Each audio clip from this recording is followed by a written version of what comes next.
자, 우리 하나님의 말씀 한번 보도록 하죠. 우리 다니엘서 6장 10절입니다. 너무 잘하는 말씀이고 또 우리 짧은 구절이니까 함께 주님의 은혜를 구하면서 함께 봉독하기를 소원합니다. 다니엘서 6장 10절 같이 봉독합니다. 다니엘이 이 조소에 어인이 찍힌 것을 알고도 자기 집에 돌아가서는 그 방에 예루살렘으로 향하여 열린 창에서 전에 행하던 대로 하루 3번씩 무릎을 꿇고 기도하며 그 하나님께 감사하였더라. 아멘. 주님의 은혜가 함께 하시길 바랍니다. 평안교회는 정말 저로서는 평생 목회를 하면서 늘 사랑이 있고 그리고 늘 기도하는 교회고 그리고 너무 요새 행복합니다. 평안교회를 보면서 저는 평안교회에 대한 늘 갖고 있는 느낌은 뭐냐면 한국교회가 신앙 고백이 많이 흐려져 있는데 평안교회 어른들은 신앙 고백이 살아있는 교회다. 그렇기 때문에 사실은 한국교회의 희망은 저는 그렇게 봅니다. 평안교회가 한국교회의 마지막 희망이 되지 않겠느냐. 그래서 오늘 특별히 그 목숨을 걸고 왜 기도해야 되나, 평안교회가 목숨을 걸고 기도해 주기를 바라서 말씀을 준비했습니다. 이 다니엘서는 우리가 잘 아는 대로 유명한 관광 코스예요.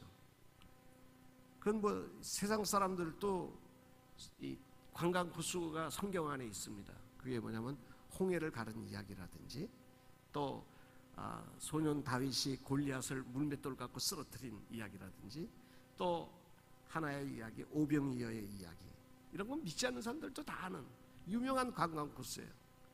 교회 다니는 사람이라면 또 특히 다니엘이 30일 동안 왕 외에 다른 신에게나 사람에게 절하거나 구하면 사자굴에 던져진다는 그것을 알면서도 오히려 다니엘이 그 어인이 찍은 걸 알고서도 이 예루살렘을 향하여 하루에 3번씩 기도하고 사자굴에 들어가서 사자들이 오히려 다니엘을 해하지 않냐고 다니엘이 건져지고 다니엘을 해하던 사람들이 사자굴에 들어갔다는 이야기, 이 성경의 이야기는 우리 모두가 아는 이야기입니다. 그래서 오늘 이 말씀을, 근데 왜 다니엘이 이렇게 기도해야 되느냐는 거예요. 이 다니엘서 6장을 읽을 때 먼저 페르시아의 법을 하나 기억하시기를 바랍니다. 3가지 원칙이 있어요. 왕이 어인을 찍은 것은 왕도 바꿀 수가 없다는 것입니다. 그것이 페르시아의 법이에요. 두 번째로는 이 형을 받은 사람은 해가 지기 전에 반드시 집행을 해야 된다는 것입니다. 그 다음 날로 이게 연장이 되지 않는다는 것입니다. 그래서 다니엘을 그날 해지기 전까지 계속 소송한 사람들이 집어넣어야 된다, 사자굴에 던져야 된다는 것이 있습니다. 3번째로는 그 사람이 형을 집행을 교수형을 받든 독사를 이렇게 독약을 먹고 죽든 마셔서 사형을 집행을 당하든 사자굴에 들어가든 일단 들어갔는데 그 다음 날 아침 해 뜰 때까지 살아 있으면 신이 그 사람의 무죄를 인정해 준다는 것입니다. 그렇기 때문에 그 사람을 소송한 사람이 대신 그 형을 받게 되어 있는 것이 페르시아 법입니다. 그러니까 이런 법적인 배경을 아시고 내 성경을 우리가 좀 생각을 해봐야 되겠습니다. 이건 너무 잘 아는 이야기니까 뭐 이렇게 따로의 설명은 안 하겠습니다. 왜 다니엘이 꼭 기도를 해야 되느냐, 목숨을 걸고 기도해야 되냐. 그 당시에 이 왕은 메디아와 페르시아가 연합해가지고 바벨론을 쓰러뜨린 첫 해입니다. 첫 해 그 메디아 사람 다리오라는 사람이 섭정왕을 해요. 그러니까 이건 영구 왕이 아니라 임시왕입니다. 임시왕인데 왜냐하면 페르시아의 고레스와 연합해가지고 바벨론을 쓰러뜨립니다. 그래서 다리오는 우선 섭정왕으로 다스리고 젊은 고레스가 정복 전쟁을 마무리 짓고 돌아오면 이제 정식으로 고레스가 왕이 되기로 약속을 한 겁니다. 그러니까 섭정왕이에요. 그러니까 섭정왕의 특징이 뭡니까? 즉 왕의 권위가 영이 잘 안 쓴다는 거예요. 그래서 대신들이 뭐라고 말을 하냐? 다니엘을 미워하는 대신들이 다니엘을 모해하는 방법은 뭐냐면 왕을 위한 것처럼 이야기합니다. 왕의 권위를 세워야 나라가 세워지지 않습니까? 그러니까 우리 백성들을 좀 훈련을 시킵시다. 30일 동안 왕 외에 다른 신이나 사람에게 절하거나 경배하거나 구하면 사자굴에 던져놓으면 좋지 않겠습니까? 그러니까 왕의 입장에서는 자기를 세워주는 거 아니에요. 그래서 얼씨구 좋다고 도장을 찍어 뿌린 거예요. 다니엘하고 상의도 안 하고. 근데 사실은 다니엘을 사자굴에 던지려고 했죠. 자, 30일만 참으면 됩니다. 그러면 우리 같으면 어떻게 하겠어요? 우리 청년 같으면 어떻게 하겠어?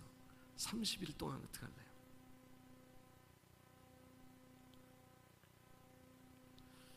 저 같으면은요 30일 동안 금식할 거예요. 기도 금식. 30일만 딱 눈 감고 기도 금식하면 될 것 같아. 아니면 뭐 꼭 기도를 하더라도 문 꼭꼭 다 닫아놓고 입을 뒤집어 쓰고 혼자서 하고 기도하고 말 거예요.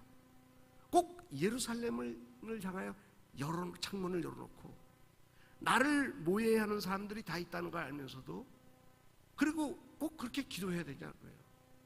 무슨 기도를 안 해. 30일만 좀 절제도 되고 좀 절제의 영을 받아야지. 또 꼭 기도하더라도 좀 문 닫고 기도할 것이 꼭 그렇게 문을 열고 기도해야 되냐 이게요. 우리 한번 이걸 생각해 봅시다. 오늘 이것을 생각해 볼 필요라고 그럽니다. 왜 그랬겠냐는 거예요. 사실 이 다니엘이 이렇게 한 것은 다니엘서 9장 1절에서 3절을 한번 읽어보도록 하죠. 우리 한번 화면을 쏴주시길 바랍니다. 다니엘서 9장 1절에서 3절 같이 한번 읽어보도록 하겠습니다. 자, 시작.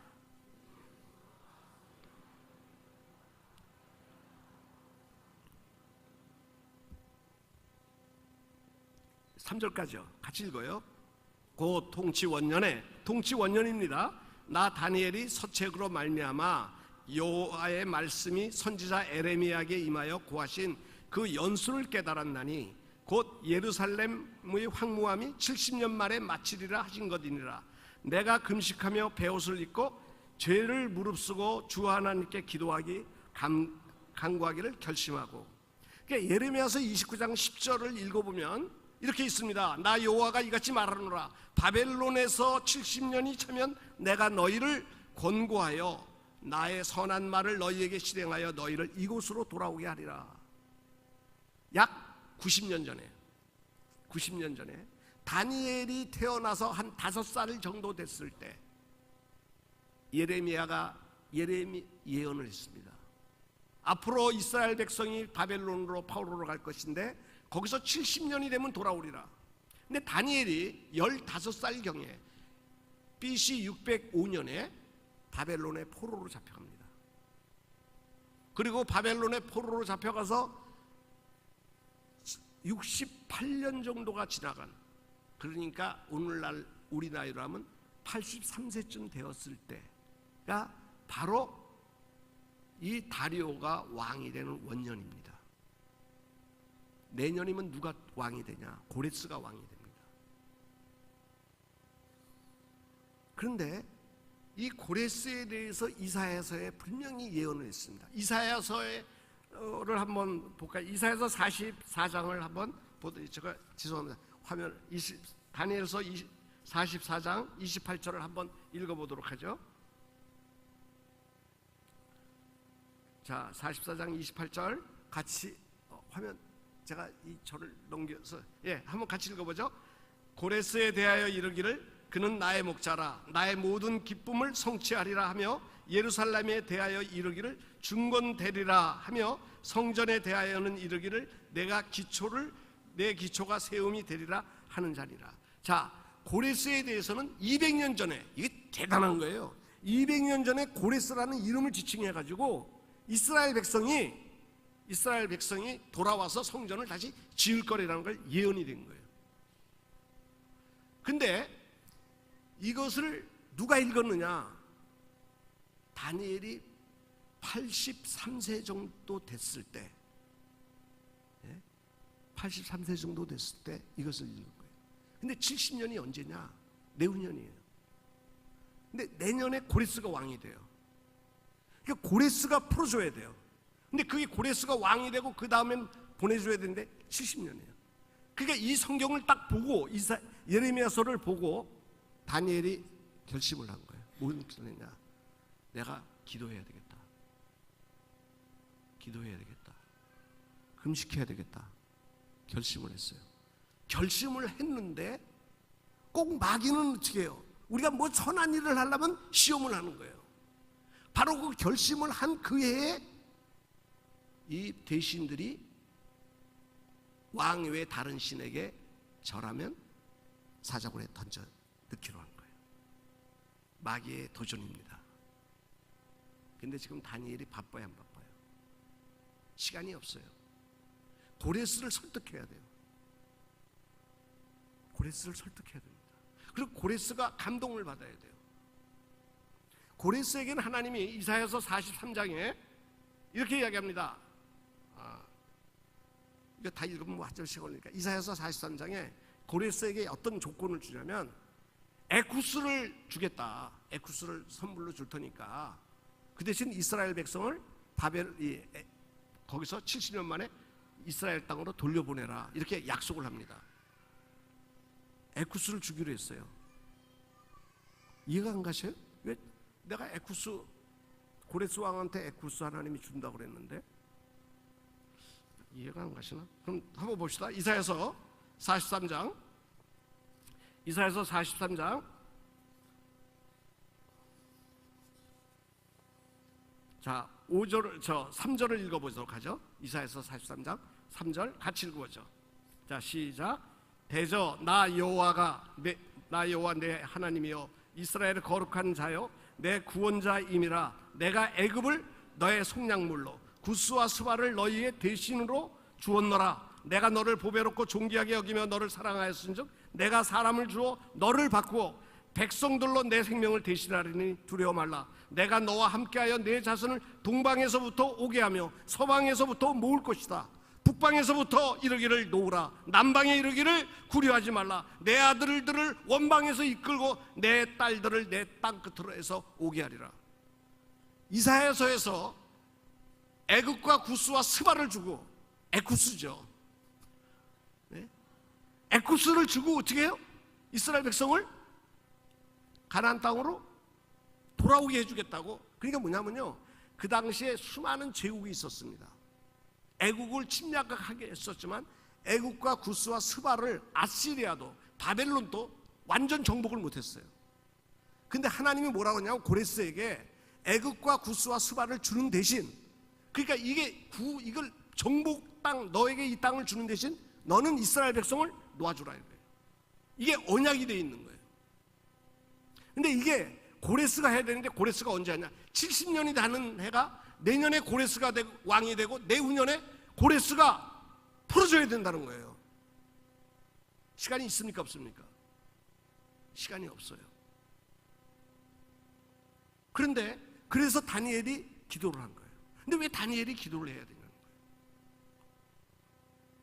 자, 서책을 보는데 그 당시엔 양피지라는 겁니다. 이게 성경이 아니에요. 성경이 굉장히 쉽잖아요. 성경이 누구나 다 읽을 수 있잖아요. 옛날엔 성경을 양 가죽으로 만들었기 때문에 예레미야서 하나만 해도 집 한 채입니다. 분량이. 그러니까 그 값으로 따지면 몇 억이에요. 성경이 있어도 읽지 않지만 성경이 없어요. 몇 억씩 되는 건 나라나 갖고 있지 개인이 소장할 수가 없습니다. 그러니까 다니엘이 재상이 됐기 때문에 성경에 관심이 있기 때문에 예루살렘 서책을 가질 수 있었어요. 다니엘만이 읽을 수가 있었습니다. 일반인은 읽을 수가 없었어요. 근데 에스겔서 36장에 뭐라고 그랬느냐? 하나님이 이렇게 가서 찾아보세요.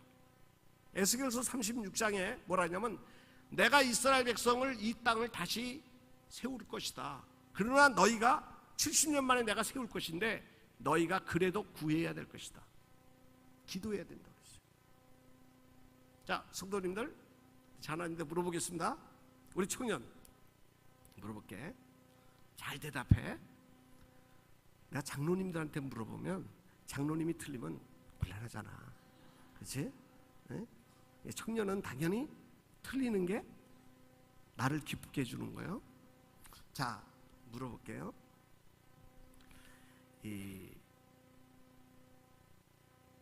내가 뭘 물어보라고 잊어버렸어요.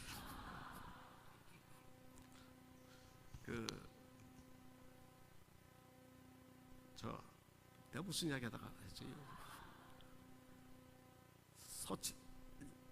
서책을 읽었는데,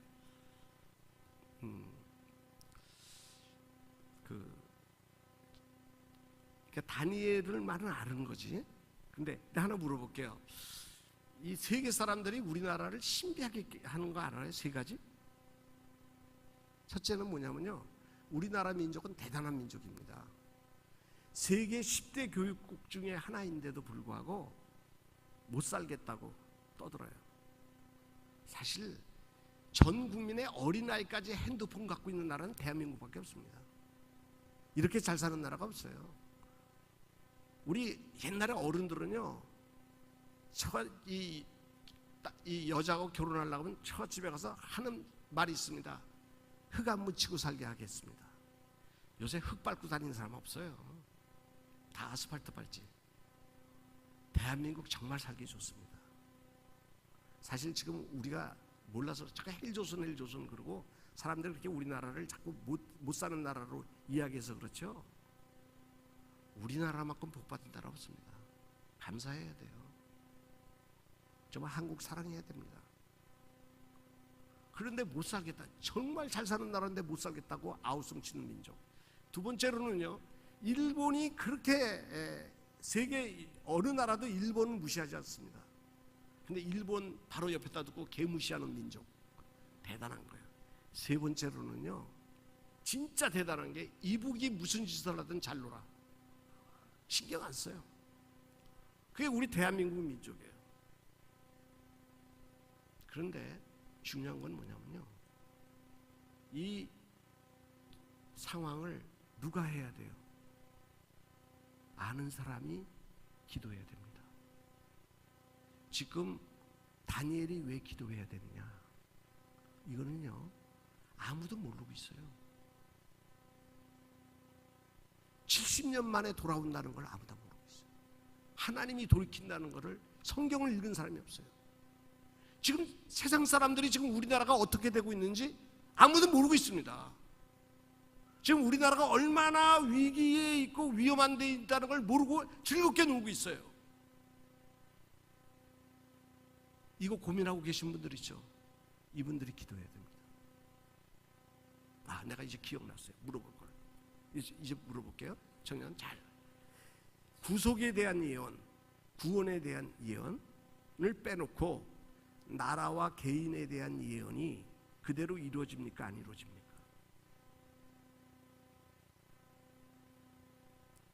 예? 예언이 이루어집니까? 안 이루어집니까?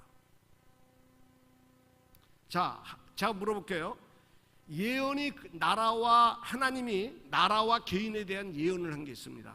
그대로 이루어진다고 믿는 사람 한번 손 들어보세요. 그대로 이루어지지 않는다고 생각하는 사람 손 들어보세요. 없어요? 없어요? 제가 쇼킹한 이야기를 할게요. 구원에 대한 예언은 그대로 이루어집니다. 예수 그리스도와 구속에 대한 예언은 그대로 이루어지지만 나라와 개인에 대한 예언은 그대로 이루어지지 않습니다. 그건 가능성을 이야기하는 겁니다. 여기에 착각에 빠지면 안 돼요. 그러지 않아 놓으면 기도할 필요가 없습니다. 예언이 그렇게 됐다 해도 히스기야 왕을 하나님이 너 죽는다고 다른 사람이 예언하지 않았어요. 성경을 쓴 이사야를 통해서 예언했어요. 근데 히스기야 왕이 하나님 앞에서 기도하니까 하나님이 어떻게 했습니까? 15년을 더 살려줬어요. 아합이 하나님 앞에서 범죄했을 때 아합을 치겠다고 그랬어요. 누가 예언합니까? 그 말을 엘리야가 가서 해요. 딴 사람도 아닙니다. 엘리야가 가서 너 죽어 그러는 거예요. 그런데 아합이 하나님 앞에서 겸비하니까 하나님이 뭐라 그럽니까? 내가 저의 때에 내리지 않겠다 그래요. 개인이 하나님이 능력의 종을 통해서 예언했는데도 불구하고 회개하니까 예언이 이루어져요, 안 이루어져요? 안 이루어집니다. 바꾸십니다. 이스라엘이 범죄했을 때 하나님의 아모스서 7장에 기근의 재앙을 내리고 전쟁의 재앙을 내리겠다고 그랬어요. 그런데 아모스가 하나님 앞에서 뭐라 그럽니까? 주여 사하소서, 이스라엘이 약하오니 어찌 서리이까? 기도하니까 하나님이 내가 이것을 내리지 않겠다 그럽니다. 개인에 대한 예언이 그대로 이루어지지 않습니다. 니느웨를 하나님이 멸하기로 작정을 했지만 요나가 가서 외치니까 니느웨 백성이 회개하니까 하나님이 이 땅에 좌우를 구별 못하는 아이 12만이 있다. 내가 사하리라. 예언은 그대로 이루어지지 않습니다. 예언은 가능성입니다. 그래서 에스겔서에 뭐라고 그랬습니까? 내가 70년 만에 이 땅에 돌아오게 할지라도 너희가 기도해야 하리라.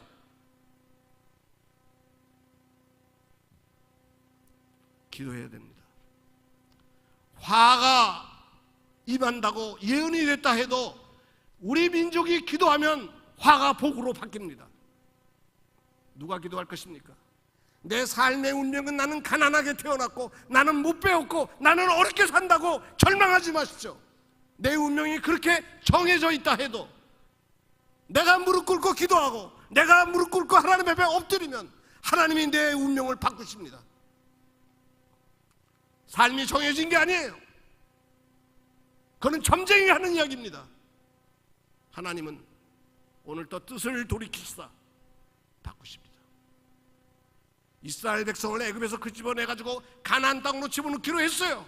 그러나 그들이 하나님을 불신하고 하나님을 원망하고 애굽을 그리워할 때 하나님은 그들을 가나안 땅에 들이지 않고 40년 동안 광야에서 유리하다가 죽게 했습니다. 복을 주시고자 했지만 말씀에 순종하지 않으니까 복을 복으로 주지 않으셨습니다. 성도님들, 우리나라 지금 어렵습니다. 위기예요.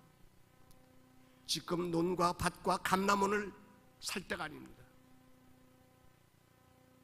남종이나 여종을 구입할 때가 아닙니다. 정말 필요한 것은 지금 기도해야 할 때입니다. 누가? 모르는 사람들은 기도 못합니다. 다니엘이 보았어요. 다니엘이 보았기 때문에 다니엘은 기도하는 겁니다. 왜 한국 교회가 기도해야 되는지 아십니까? 하나님의 통치를 하나님이 잡니다. 다니엘서 2장 21절과 20절과 21절은 다니엘서의 주제입니다. 한번 읽어볼까요? 다니엘서 2장 20절에서 21절 같이 한번 읽어보죠. 같이 한번 읽어봅니다. 시작.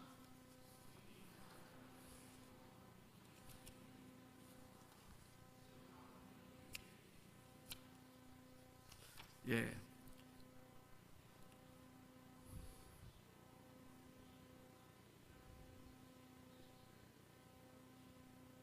여기 뭐예요? 때와 계절을 바꾸신다. 왕을 폐하시기도 하고 세우시기도 한다. 성도님들, 저는 좌파도 아니에요. 우파도 아닙니다. 양파도 아니에요. 마늘도 아니고요. 전 목사입니다. 그저 박근혜 대통령이 폐해지고 문재인 대통령이 세워지고 김정은이가 이북에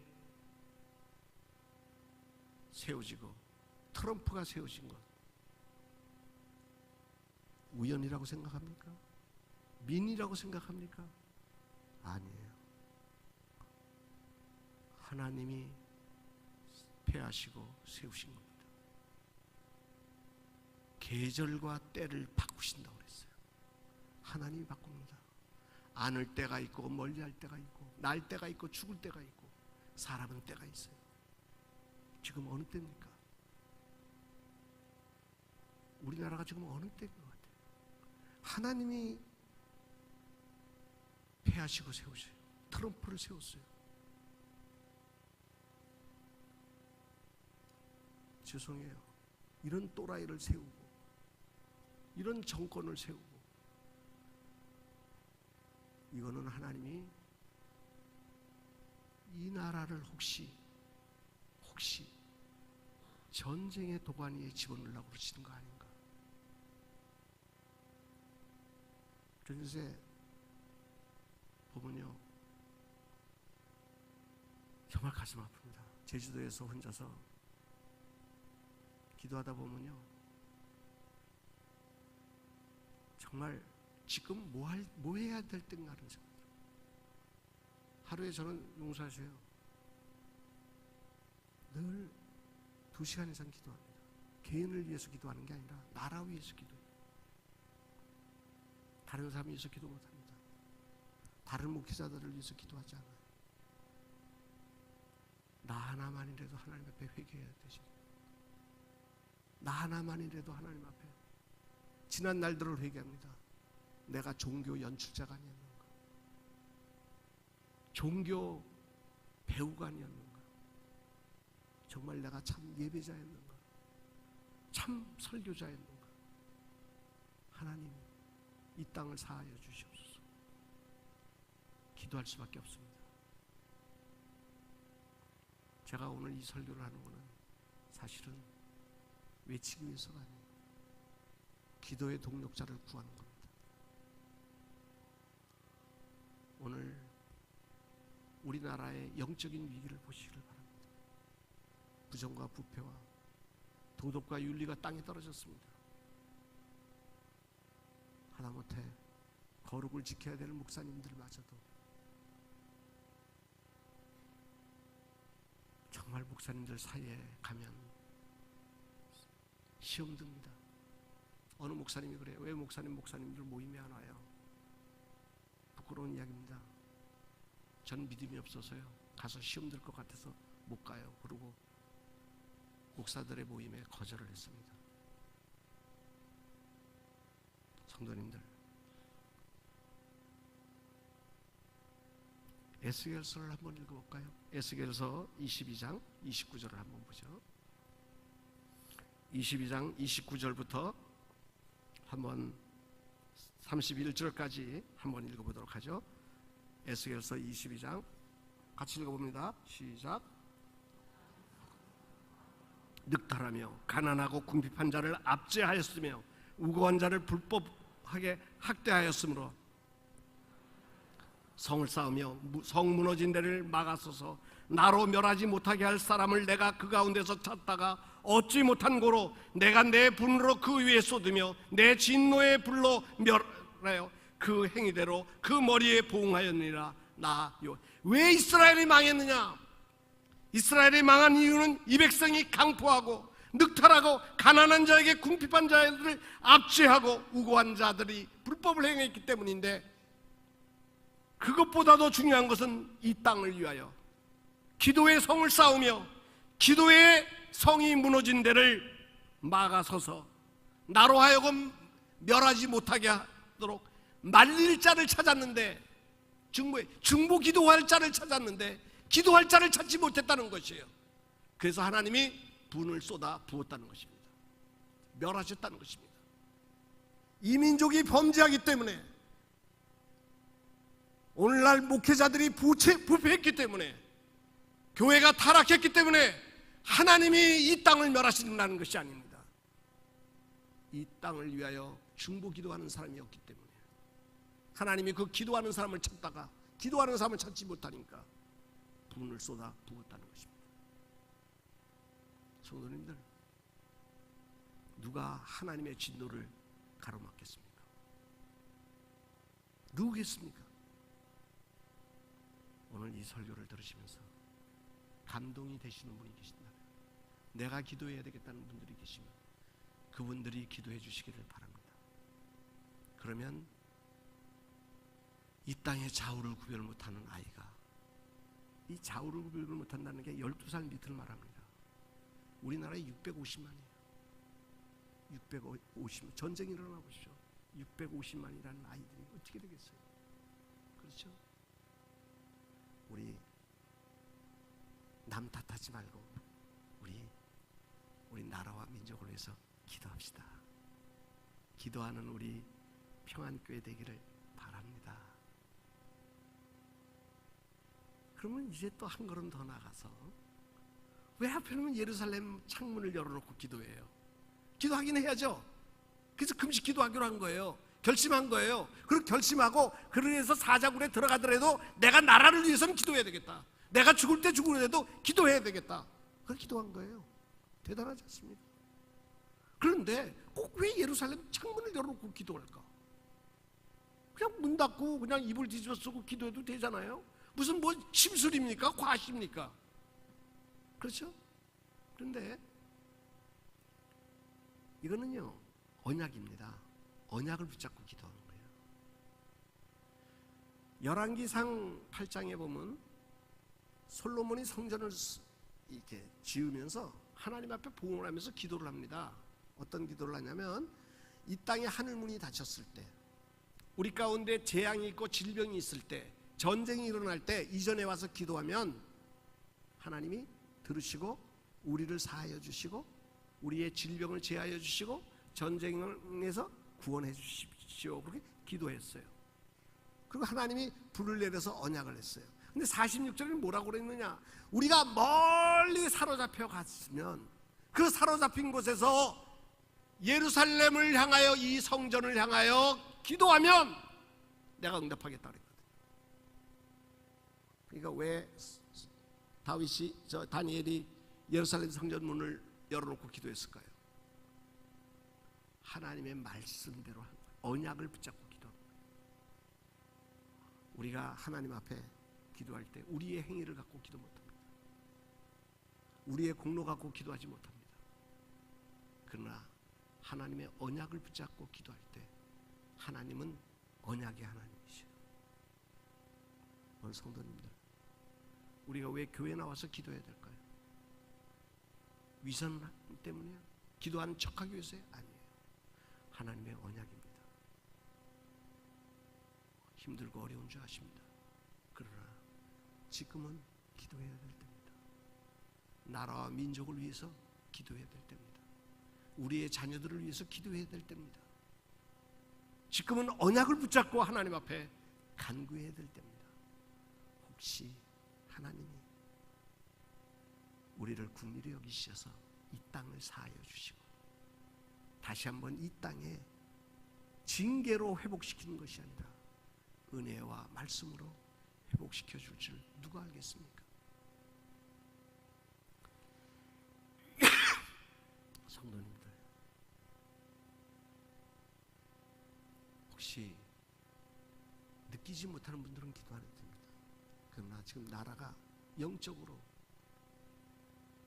위험하다고 느끼시는 분들은 기도하셔야 됩니다. 하나님의 뜻을 돌이키시다. 하나님의 뜻을 돌이키시다. 사하여 주실 것입니다. 계절과 때를 바꾸시는 하나님, 그 하나님께서 우리나라의 상황을 바꿔주실 것을 믿습니다. 우리 찬양할까요? 보혈을 지나 우리 같이 부르죠.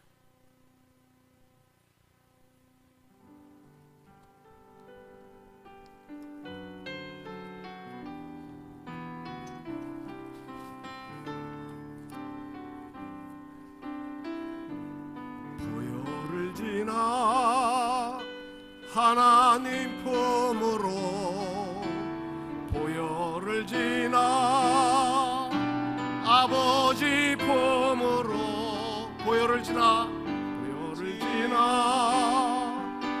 하나님 품으로 한 걸음씩 나가네. 보혈을 지나 하나님 품으로, 보혈을 지나 아버지 품으로, 보혈을 지나 하나님 품으로 한 걸음씩 나가. 존귀한 주보혈이, 존귀한 주보혈이 내 영을 새롭게 하시네. 존귀한